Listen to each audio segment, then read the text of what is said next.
తీర్థయాత్రలు అనగానే ఎవరికైనా వాటిని చూసి దర్శించుకోవాలని, ఆ ప్రదేశాల విశేషాలను తెలుసుకోవాలని కుతూహలం తప్పక కలుగుతుంది. తీర్థయాత్రలు మనస్సును ఎంతగానో ఆహ్లాదపరుస్తాయి. వెళ్లే పుణ్యక్షేత్రాలను ఊహించుకుంటేనే ఎన్నో దివ్యానుభూతుల్ని కలిగిస్తాయి. అలౌకికమైన ఆనందంలో తేలియాడిస్తాయి. ముఖ్యంగా బాగా ఆధ్యాత్మికంగా ఉన్న ముక్తికాములను మోక్షకాసారంలో మునకలు వేయిస్తాయి.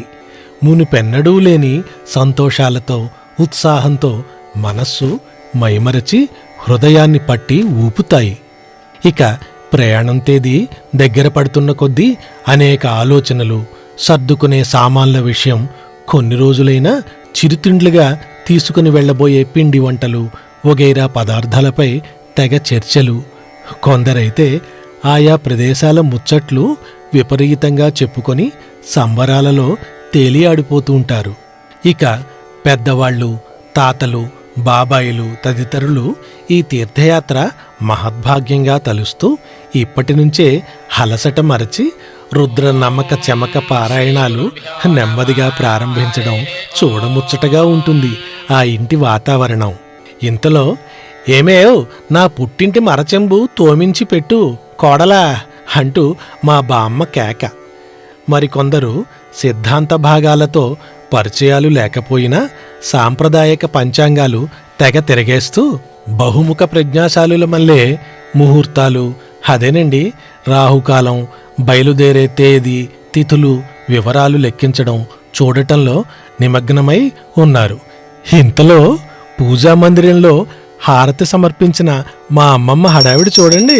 హర హర మహాదేవ శంభో శంకర, రే హారతద్దుకొండర్రా. వస్తున్నామమ్మమ్మ.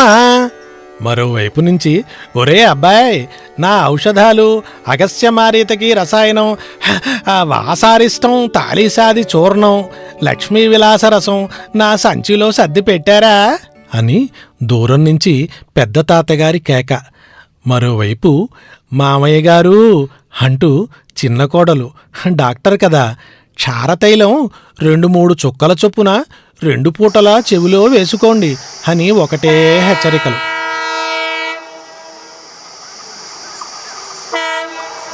అరే భాస్కరం, త్వరగా రైలెక్కు, విజిలేశారు.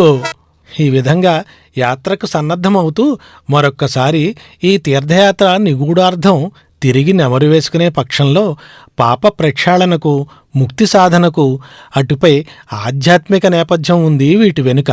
ఈ తీర్థయాత్రలన్నీ విధిగా మనం ఉన్నతమైన జీవితాన్ని ఆచరించడానికి నిర్దేశించినవే. ఏమండి, మనం ఈ యాత్రలో ఇంకా ఏ ప్రదేశాలు చూడబోతున్నామండి? చార్ధామ్ యాత్ర. జీవితంలో ఒక్కసారైనా దర్శించుకోవాలనుకునే 4 పుణ్యక్షేత్రాల పర్యటన. పరమేశ్వరుడు జ్యోతిర్లింగంగా దర్శనమిచ్చే కేదార్నాథ్, బద్రీనాథ్ల సమాహారమే ఈ యాత్ర. దీనిని దేవభూమి, 8వ వైకుంఠం, శ్రీమన్నారాయణుడు నడయాడిన పవిత్ర క్షేత్రం అని భక్తులు విశ్వసిస్తారు. పిల్లలు చూడండి, చూడండి, వెండి వెలుగులతో మెరిసే మంచు శిఖరాలు. అవును, మనిషి నిరంతరం నిరర్ధకమైన దేహ సుఖాలపైనే ధ్యాస పెట్టినప్పటికీ ప్రాపంచిక విషయాలపై ఎంతో కొంత వైరాగ్యభావం లేనిదే పారమార్థిక సాధన సాధ్యపడదు కదా. మనం ఇప్పుడు యాత్ర చివరిలో ఉన్నాం. మనం చేరుకోబోయేది తిరుమల. ఘాట్ రోడ్ ఎక్కుతున్నాం. గోవిందా గోవిందా గోవిందా.